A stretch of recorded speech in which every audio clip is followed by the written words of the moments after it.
Pemirsa, Presiden Prabowo Subianto resmi melantik 53 menteri dan pejabat setingkat menteri Kabinet Merah Putih di Istana Negara, Jakarta pada Senin pagi. Tugas sesungguhnya Kabinet Merah Putih menanti di depan mata untuk merealisasikan program kerja dan ambisi besar Presiden Prabowo Subianto. Bagi saudara-saudara yang beragama Islam, Presiden Republik Indonesia Prabowo Subianto resmi melantik 48 menteri dan 5 pejabat setingkat menteri dalam susunan Kabinet Merah Putih di Istana Negara Jakarta Senin pagi. Usai pembacaan keputusan Presiden beserta nama-nama yang dilantik dan jabatannya, Presiden Prabowo Subianto kemudian membacakan sumpah jabatan yang diikuti oleh seluruh menteri di Kabinet Merah Putih. dengan sebaik-baiknya, harap mengikuti dan mengulangi kata-kata saya. Bahwa saya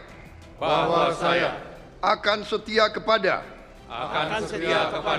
Undang-Undang Dasar Negara Republik Indonesia Undang-Undang Dasar Negara Republik Indonesia tahun 1945 serta akan menjalankan segala peraturan perundang-undangan dengan seluruh-seluruhnya demi dharma bakti saya kepada bangsa dan negara. Bahwa saya dalam menjalankan tugas jabatan akan menjunjung tinggi etika jabatan. Bekerja dengan sebaik-baiknya. Dengan penuh rasa tanggung jawab. Setelah melantik para menterinya, Presiden Prabowo dan Wakil Presiden Gibran Rakabuming Raka melakukan foto bersama para menteri Kabinet Merah Putih. Namun, tugas sesungguhnya Kabinet Merah Putih menanti di depan mata untuk merealisasikan program kerja dan ambisi besar Presiden Prabowo Subianto. Mulai dari mengatasi kebocoran anggaran, memberantas korupsi dan kolusi, serta mewujudkan swasembada pangan dan energi. Lantas, apakah nama-nama ini merepresentasikan zakan kabinet yang digadang-gadang oleh Presiden Prabowo dengan menempatkan orang yang tepat sesuai kemampuannya? Dari Jakarta, tim TV One mengabarkan.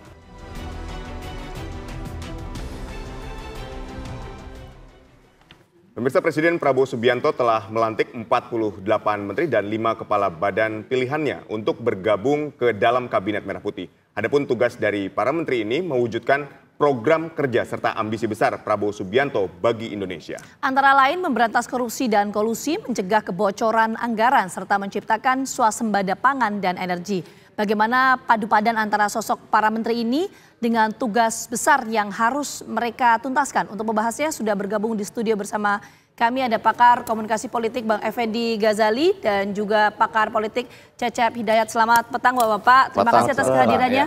Kita langsung ke Pak Cecep dulu deh ya. Pak Cecep, kalau kita lihat mungkin gini, ini kan postur kabinet 48 menteri yang dilantik. Jauh berbeda ya dibandingkan dengan di era Pak Jokowi yang hanya 34 menteri. Ini alasan 48 menteri dilantik itu apa? Menjaga stabilitas politik di awal pemerintahan atau gimana? Ya, saya kira itu dan pandangan saya itu kombinasi dari banyak hal ya. Ada hal yang dilakukan oleh Prabowo Presiden terpilih Prabowo Subianto untuk kemudian pertama dia punya kegiatan, punya program Astacita yang kemudian mesti direalisasikan. Nah, mungkin kebutuhan dari pandangan beliau adalah memperbesar jumlah pembantunya dalam hal ini menteri dan wakil menteri. Kemudian harapannya dengan mereka bisa terbentuk ya, bisa semakin cepat terrealisasi programnya. Tapi pada sisi yang lain sebenarnya ada tantangan ya. Pertama, kenapa? Dengan banyaknya kementerian, apalagi kemudian tiap kementerian ada wakil menteri lebih dari satu juga, ini menyulitkan misalnya untuk sinergi. Ya, bagaimana kemudian koordinasi yang dilakukan? Ini tantangan buat seorang Presiden Prabowo ya. Kemudian yang kedua ada masalah inefisiensi sebenarnya ya. Ya, bagaimana kemudian ini dampaknya ke budget ya, ke anggaran baik di kementerian-kementerian. Dan itu semua hanya bisa efektif ya kalau Prabowo bisa misalnya mengkombinasikan itu. Nah, tapi kemudian kita lihat juga kalau memang itu benar membantunya untuk merealisasikan Astacitanya, lihat kapabilitasnya. Kan dia bilang di awal ingin membentuk zakon kabinet. Nah, kemudian kita bisa lihat sebenarnya rekam jejak dari menteri-menteri yang telah ditunjuk oleh beliau ya. apakah memang sesuai dengan kompetensinya gitu, atau memang dalam rangka mengakomodasi kelompok-kelompok yang telah mendukung pemenangan beliau. Tapi gitu. untuk stabilitas politik gimana? Ya, 48 itu tadi. Ya akhirnya kalau untuk stabilitas memang akan relatif terjaga ya. Karena apa? Karena kan yang di luar pemerintahan saya kira menyisakan PDI Perjuangan dan Nasdem ya. Selebihnya kelompok partai udah hampir 70% lah kira-kira di parlemen. Plus misalnya relawannya dan juga ormas dan seterusnya ya. Idealnya sih bisa terjaga memang. Baik. Kita ke Bang Ege. Bang Ege, ini kan besar ya, 53 menteri beserta pejabat setingkat menteri dan 56 wakil menteri. Nah, apakah ini sudah the right man on the right place, orang yang tepat di posisi yang tepat menurut Bang Ege untuk mewujudkan cita-cita dan ambisi besar dari seorang Prabowo Subianto? Adit, Vita, para pemirsa, saya kemarin itu sepenuh hari nggak ke stasiun televisi dulu. Menikmati betul itu tayangan dan kemudian mencoba menjawab pertanyaan itu. Yang pertama, pasti kita akan bilang, berikanlah benefit of the doubts. Jadi artinya ya oke lah kita berikan dan coba kita pahami kenapa sampai begitu. Nah yang kedua betul ya saya sarikan pidato pelantikan itu ada 23 unsur penting dan karena itu harus dijawab. Cuma pertanyaan yang ketiga tadi apakah menjawabnya harus dengan kabinet yang sebesar itu? Saya pernah di sini waktu itu menyampaikan sama-sama ya sama Adit juga waktu itu. Tapi itu nggak ngebayangkan bahwa jumlahnya akan jadi berapa sekarang? Jadi total 109. 109 ya. Betul. 48 tambah 7 gitu ya tambah 5. 48 itu 1 tambah 7 tambah 5 tambah 56 gitu ya. Nah kan jadi 3 kelompok. Satu memang bagi yang berkeringat tim sukses. Anda bisa sebut satu demi satu tuh yang ada di situ. Yang kedua memang bagian keberlanjutan dari Pak Joko Widodo. Yang 1 sama 2 ini bisa overlapping nih. Yang ketiga itu profesional. Yang disebut Zaken itu. Harusnya dia juga bisa overlapping dengan 1, 2, dan 3. Kalau yang keempat suratan tangan lah, udah nasib lah ya. Kadang-kadang ini kenapa dia bisa ada ya? Oh nasibnya dia bagus, kurang lebih begitulah. Tapi dari 4 ini rasanya kalau mau jujur pada hari ini kita belum lihat yang Zaken kabinetnya itu agak banyak gitu ya. Sampai di luar sana. Tapi sekali lagi kalau saya sih berikanlah benefit of the doubt dulu. Walaupun ini yang saya dengar nih ada lagi nih. Ketika mereka teken itu, katanya ada juga masa dalam tanda petik probation, semacam masa percobaan 6 bulan. Jadi siap loh kalau 6 bulan nggak berhasil, Anda hitung aja Oktober, November, Desember, Januari, Februari, Maret, April, itu nanti Anda memang dengan sukarela meninggalkan kabinet ini. Akan di reshuffle gitu maksudnya? Iya. Jadi nggak 100 hari, tapi probationnya kurang lebih 6 bulan. Ini teknik modern juga. Saya nggak pernah dengar tuh ada masa uji coba buat untuk menteri ya. Tapi kalau betul ini terjadi, paling tidak disampaikan bahwa ini pembekalannya, lalu Anda lakukan dan ini akibatnya. Walaupun sekali lagi saya katakan, kalau nanti ditarik ke menurut saya 23 pesan penting dari pidato itu, sulit menjalankannya. Baik, tapi apakah sudah orang yang tepat di posisi yang tepat? Saya agak sulit menjawab itu. Yang pertama karena nggak enak teman-teman kita sebagian besar ada di situ. Jadi gini loh, ini setiap zaman ini tanpa kita sadari gini. Kita dulu misalnya dukung Pak Prabowo selama 15 tahun gitu ya. Nggak terlalu banyak mendukung Pak Jokowi. Nah tiba-tiba sekarang mereka yang sedang mendukung Pak Prabowo itu lagi naik kan semua gitu. Ada beberapa yang overlapping dengan pendukung Pak Jokowi juga karena kebetulan keberlanjutan. Nah itu kan teman-teman kita jadinya gitu. Jadi saya itu belum berani menyatakan apakah orang tepat atau tidak. Kita sama-sama menilainya dari profesionalisme. Profesionalisme itu 2, diakui oleh asosiasi profesinya dan kemudian sudah ada track recordnya. Misalnya dia pernah bekerja di bidang itu, pengalamannya, gagasannya atau idenya. Itu kan basis dari Zaken itu gitu. Kita nilai dari itu aja, yang 2 itu. Tapi tertarik saya dengan pernyataan Bang Ege yang menyampaikan bahwa ini ada di selama 6 bulan akan ada audisi, bukan audisi ya, tapi apa? Probation untuk para itu menteri ini. Saya dengar tentang hal itu belum tentu benar, tapi makanya saya mau dalami dulu. Para menteri yang di probation ini, apakah menteri di pos-pos tertentu, pos-pos strategis misalnya triumvirat, kita sebut misalnya di posisi Menhan, Menlu, Mendagri, atau seperti apa? Atau di luar itu? Agak sulit saya menyatakan atau menjawab itu, walaupun dalam hati saya sepertinya tidak. Karena apa? Tidak di triumvirat itu ya? Iya, karena Anda lihat apa? Begitu banyak tokoh-tokoh yang kita seakan-akan, oh ya udah selamat jalan Pak. Kita nih ya, tadi malam tuh berpikir, wah selamat jalan Pak, terima kasih Bapak sudah bekerja, karya Bapak begitu besar, peranan Bapak super menteri selama ini. Jadi Dewan Ekonomi Nasional lagi misalnya. Jadi artinya cepet itu. nggak terlalu lama pisahnya gitu. Cepat masih dibutuhkan. Jadi apakah ini akan berlaku bagi mereka seakan-akan ini? Menurut saya reshuffle yang pertama ini tidak akan membuat mereka yang merupakan tokoh utama dalam kabinet Pak Jokowi ataupun ketua umum partai akan terlempar. Paling jauh penyesuaian, pindah-pindah positioning. Ya. Karena ini bedah kabinet, kita mau mulai dari Menko dulu. Nah, kita lihat ada 7 Menko di sini kan. Kalau misalnya kita lihat 7 Menko ini menurut Pak Cecep seperti apa? Ya, saya kira pertama ada pemekaran ya dari sebelumnya 4 atau 5 menjadi 7 ya. Betul. Nah, kemudian ini pertama saya kira untuk mengakomodasi ya partai-partai utamanya ya, partai-partai politik yang telah mendukung presiden terpilih.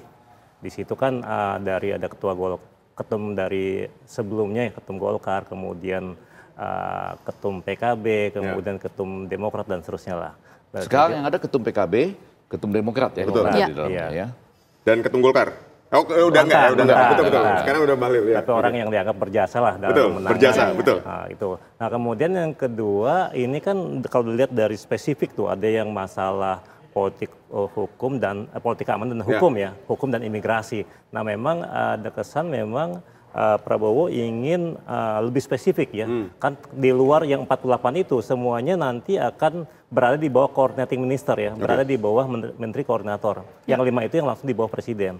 Jadi harapannya tentu kalau kita melihat dari perspektif Prabowo ingin merealisasikan cita-citanya.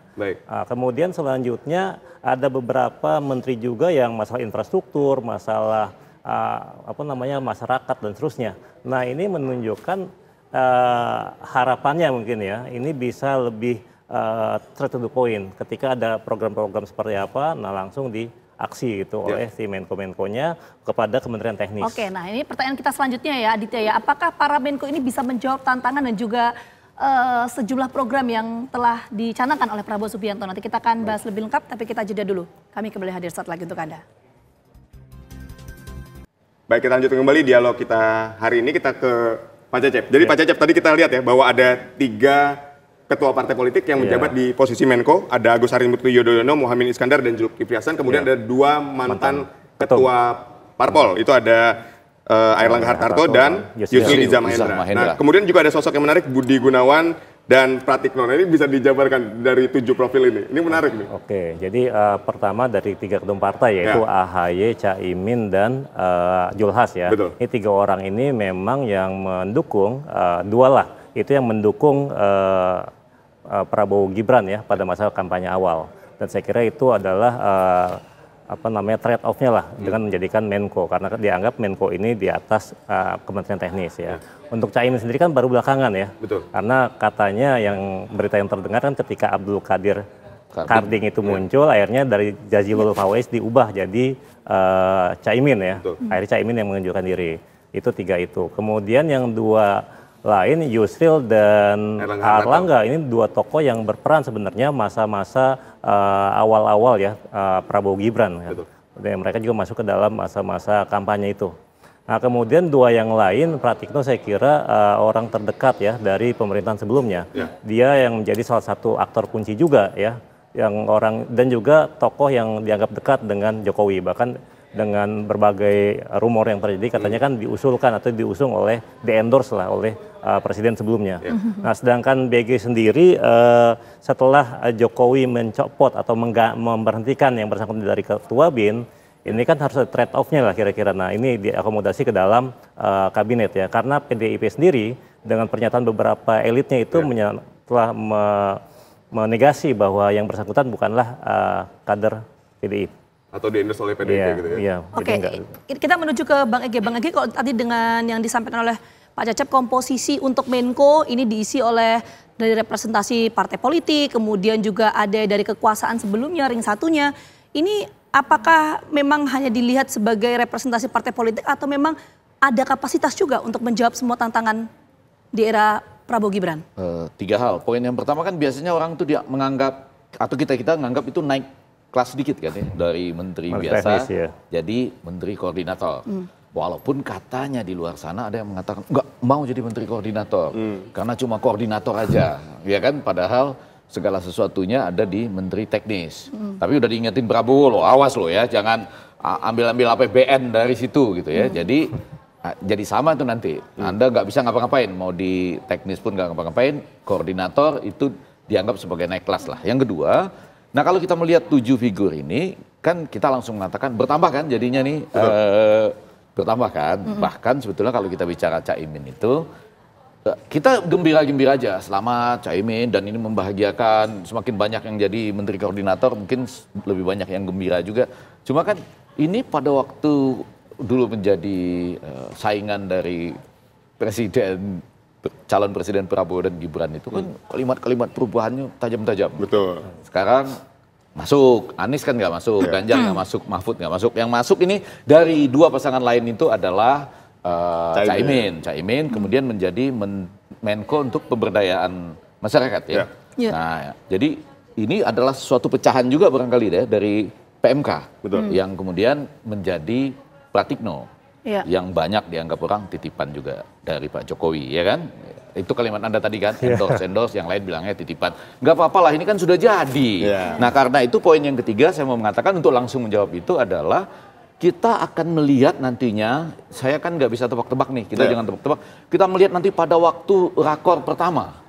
Jadi 7 Menko ini akan melaksanakan rakor pertama kan? Betul. Kalau yang langsung, tadi kita belum menyebutnya tapi Anda sudah membenarkan, Ketua Umum PAN ya, Pak Zulkifli Hasan. Itu enak tuh, langsung. Pangan tok. Nah apa tantangannya?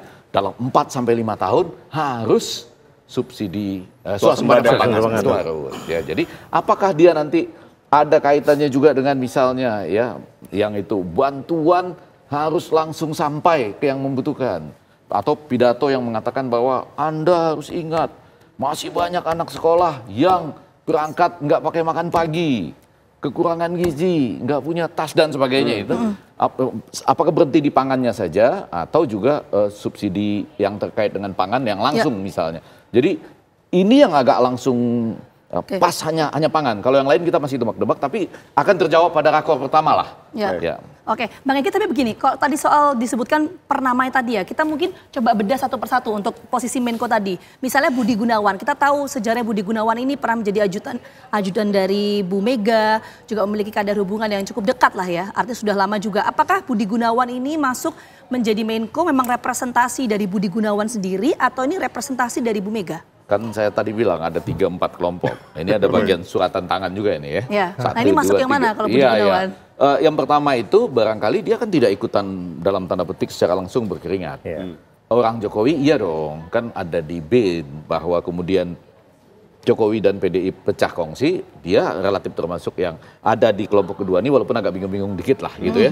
Yang ketiga profesional barangkali karena lama kan di kepolisian ya, pernah Wakapolri kemudian menjadi kepala BIN. Nah yang keempat memang sudah surat tangannya. Walaupun PDIP langsung bilang kan, dia kan bukan langsung terkait dengan PDIP. Ya, jadi merepresentasikan PDIP atau profesional? Enggak, jadi profesional menurut Bang Eki. Saya 1, 2, 3. Jadi artinya yang bersama dengan Jokowi ada, lalu yang ketiga itu sekali lagi ya ada profesional karena pernah menjadi Wakapolri, lama di BIN.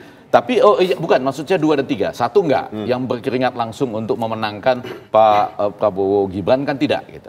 Baik. Menko selanjutnya yang kita bahas Pratikno. Karena tadi dikatakan bahwa ini di-endorse oleh presiden sebelumnya Pak Joko Widodo. Nah ini kalau mau pakai kata endorse boleh loh. Saya atau kata titipan tadi itu dari orang-orang di luar sana gitu. Ini sinonim aja ini. Sinonim ya. Ya, saya kira kan pertama kalau lihat background ya, background beliau ini profesor political science, ilmu politik. Jadi pernah menjadi rektor ya? Rektor UGM juga, kemudian 10 tahun mendampingi presiden sebelumnya kan. Sampai dia bilang sampai susah lo membedakan karena sudah terlalu lama ya, 10 tahun. Itu kalimat dia sendiri loh, bukan kalimat saya ya. Nah dari sini sebenarnya dia punya pengalaman, tapi kemudian dititi oleh menjadi Menko bidang apa tadi itu? PMK. Jadi sebenarnya ya. Pratikno Menko PMK. Ya ini di apa? Secara kapabilitas sebenarnya jauh ya, misal.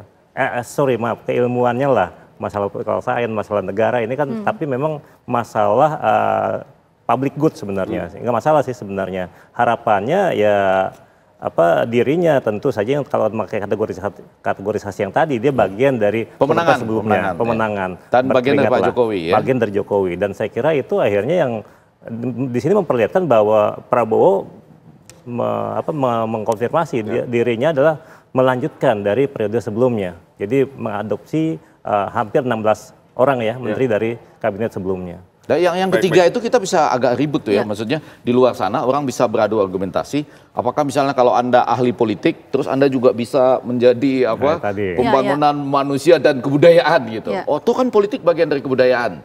Ya, itu bisa panjang nanti kita bicaranya gitu. Ya. Tapi gini Bang Ege, bisa nggak dengan komposisi postur kabinet per hari ini menjawab semua visi misi dari Prabowo Subianto? Logika yang ingin dikatakan adalah ini pekerjaan besar yang ingin dimulai. Nggak gampang loh. Saya nggak tahu nih kapan mulai memberi makan bergizi gratis. Mulainya kapan? Kan habis dilantik ini mestinya besok paginya mulai. Nggak ada tenggang waktu lah. Habis dari Magelang terus direncanakan dalam rapat koordinasi. Nah itu aja belum terjawab sama kita. Kapan mulai rakyat mendapat makan bergizi gratis? Itu kan penting. Berapa biliar per hari? Dan bagaimana mempersiapkannya. Belum lagi tadi itu swasembada pangan, swasembada energi, swasembada air. Kemudian jangan percaya kalau kita dinambobokan dengan G20 dan 16 ekonomi terbesar gitu ya. Kita harus keluar dari itu. Jangan percaya statistik secara secara begitu saja tanpa harus melihat secara utuh. Iya. Jadi itu semua tantangan yang berat menurut saya. Kita tunggu rakornya pertama kali siapa masuk di bagian siapa, kemudian masing-masing sudah ada 23 catatan saya tentang pidato itu. Baik, ini membedah Kabinet Merah Putih memang nggak bisa cuma 2 segmen, tapi karena keterbatasan waktu kita harus menyudahi. Terima kasih Bang Ege, terima kasih Pak Cecep telah berdialog bersama kami, sukses dan sehat selalu.